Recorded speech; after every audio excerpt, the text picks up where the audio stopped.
Hey there, Internet friends. Trevor Starkey here with another episode of Movie Monday, my weekly show where I sit down here in front of this camera and talk about movies. This week, inspired by playing South Park, The Fractured But Whole, and the entirety of last week, pretty much, I sat down with South Park Bigger, Longer, and Uncut. I have very fond memories of this movie growing up.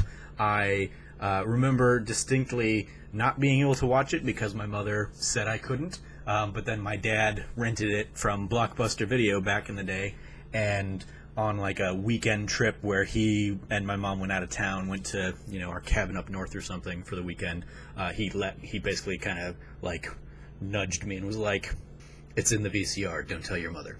And so I got to sit down and enjoy that movie.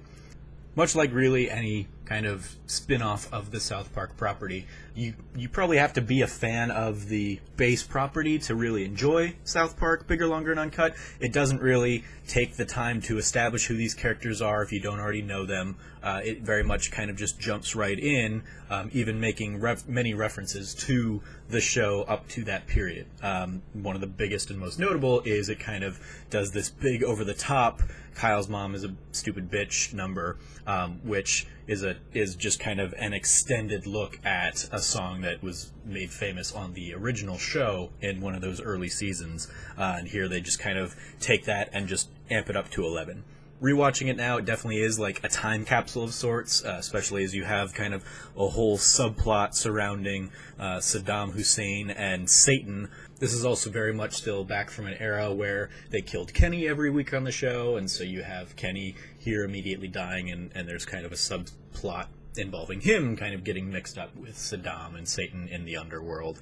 And yeah, there's just, it's very much kind of an interesting look back. But I think what really stands the test of time here is that it is very apparent that Trey Parker and Matt Stone are a fan of the musical and the structure of the movie musical, or just musical in general.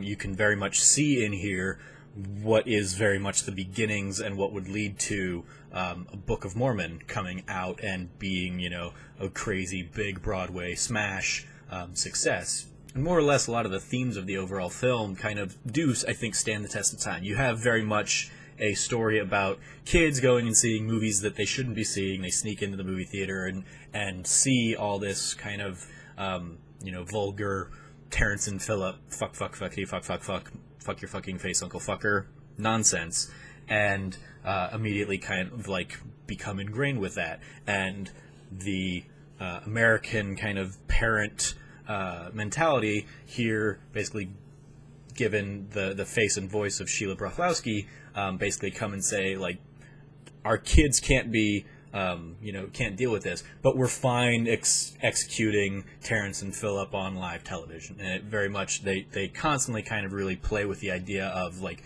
America film is fine with violence and over-the-top violence, but language is where we draw the line for our children.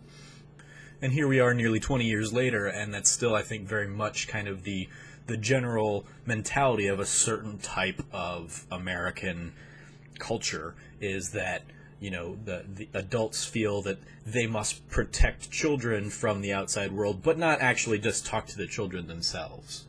I think South Park Bigger, Longer, and Uncut very much set the tone that Trey and Matt would use in later not only episodes of the show where they would do kind of multi-episode arcs, and you'd have 3 episodes or an entire season kind of all building on the same story, but you also their kind of extracurricular stuff, like the video games that we've got in the last couple of years, or like, again, Book of Mormon. You get very much that longer form sense of storytelling here, and they do it very efficiently and effectively, I think.